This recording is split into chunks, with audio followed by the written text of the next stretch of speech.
दोस्तों, अगर आपको लगता है कि आपकी किस्मत ख़राब है तो आज मैं आपके साथ जो मोटिवेशनल स्टोरी सुनाने वाला हूँ वो सिर्फ आपके लिए ही है। इसे अंत तक ध्यान से ज़रूर सुनिए। तो बिना समय गंवाए कहानी की शुरुआत करते हैं। एक जंगल में एक महात्मा रहते थे। उन महात्मा की खासियत यह थी कि वे किसी का भी भविष्य बता सकते थे।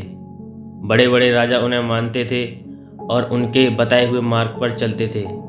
उस जंगल के बीचों बीच एक नदी गुजरती थी और उन महात्मा की कुटिया उस नदी के किनारे पर थी।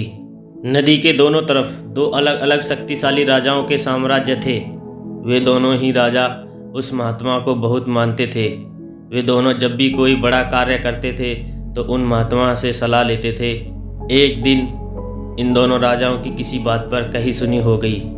बात इतनी बढ़ गई कि नौबत युद्ध पर आ गई। युद्ध की तारीख और समय ये दोनों तय कर दिए गए। पर जैसा कि दोनों राजाओं का नियम था कि जब कोई बड़ा कार्य करते तो वो दोनों उस महात्मा की सलाह जरूर लेते थे। इसलिए पहला राजा उन महात्माओं के पास गया और उनसे पूछता है कि महात्मा जी, मैंने पड़ोस के राजा के साथ युद्ध करने का निश्चय किया है और इसलिए यह जानना चाहता हूँ कि युद्ध का परिणाम किसके पक्ष में जाएगा। वे महात्मा कहते हैं कि यदि तुमने युद्ध किया तो तुम्हारी हार निश्चित है। फिर वो राजा महात्मा जी से पूछता है कि क्या जीतने का कोई भी उपाय नहीं है। महात्मा कहते हैं कि यदि युद्ध किया तो हार निश्चित है। फिर वह राजा कहता है कि तलवार म्यान से निकल चुकी है, अब युद्ध टलेगा तो नहीं, जो होगा देखा जाएगा। फिर वो राजा उसी समय वहाँ से चल पड़ा और अपनी सेना से जी तोड़ मेहनत करने के लिए कहता है।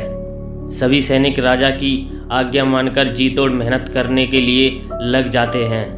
दूसरे दिन दूसरा राजा उन महात्मा के पास आता है और उनसे पूछता है कि महात्मा जी, मैं पड़ोस के राजा के साथ युद्ध करने के लिए जा रहा हूँ, इसलिए मैं इस युद्ध का परिणाम जानना चाहता हूँ कि युद्ध किसके पक्ष में रहेगा। वे महात्मा कहते हैं कि निस्संदेह जीत तुम्हारी है और उस राजा के पास तुम्हें हराने का कोई उपाय नहीं है। उन महात्मा की बात सुनकर वो राजा बहुत ही ज़्यादा प्रसन्न हो जाता है और सीधा जाकर अपनी सेना को यह खुशखबरी सुनाता है कि युद्ध में उनकी जीत पक्की है। ये बात सुनकर राजा के सैनिक भी बहुत खुश हो जाते हैं। युद्ध की तैयारी में लग जाते हैं। समय बीतता है और युद्ध का दिन आ जाता है। रणभेरियाँ बजाई जाती हैं और युद्ध शुरू हो जाता है। दोनों सेनाएं एक दूसरे के साथ भिड़ जाती हैं और मार काट मच जाती है। देखते ही देखते जिस पहले राजा की हार निश्चित थी वे दूसरे राजा की सेना को ढेर कर देती है और पहला राजा वो युद्ध जीत जाता है जिसे उन महात्मा ने कहा था कि वो युद्ध हारेगा। युद्ध जीतने के बाद वो पहला राजा उन महात्मा के पास चला जाता है और उनसे पूछता है कि महात्मा जी, आपने तो कहा था कि मैं ये युद्ध हार जाऊंगा, लेकिन मैं ये युद्ध जीत गया। आपकी भविष्यवाणी गलत कैसे निकली।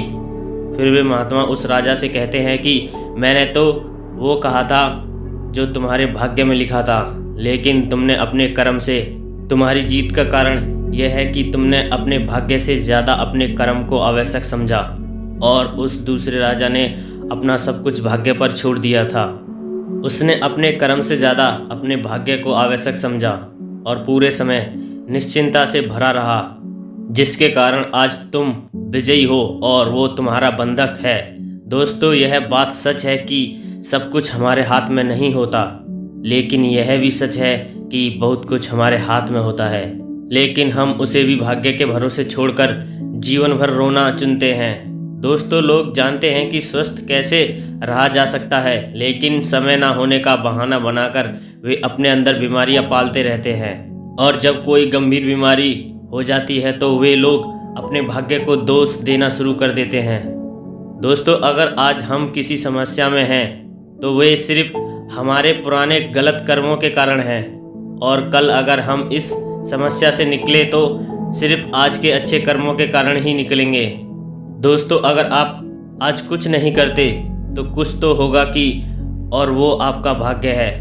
और अगर आप आज अपनी बुद्धि का इस्तेमाल करके वो करते हैं जो आप करना चाहते हैं तो वो आपका कर्म है। ये आपके ऊपर है कि आपको कुछ करना है या आपके भाग्य के भरोसे बैठे रहना है। दोस्तों, यह प्रश्न आवश्यक नहीं है भाग्य से पहले लिखा हुआ है या नहीं, बल्कि आवश्यक सवाल यह है कि क्या हम उन चीज़ों को भी भाग्य के भरोसे छोड़ रहे हैं जिन्हें हम बदल सकते हैं। दोस्तों, आज की कहानी आपको कैसी लगी कृपया मुझे नीचे कमेंट बॉक्स में कमेंट करके ज़रूर बताइए। अगर आपको यह कहानी पसंद आई होगी तो अपने दोस्तों के साथ इसे आवश्यक शेयर कीजिए और हमारे चैनल पे अगर नए हो तो प्लीज़ चैनल को सब्सक्राइब कर लीजिए। जय हिंद, जय भारत।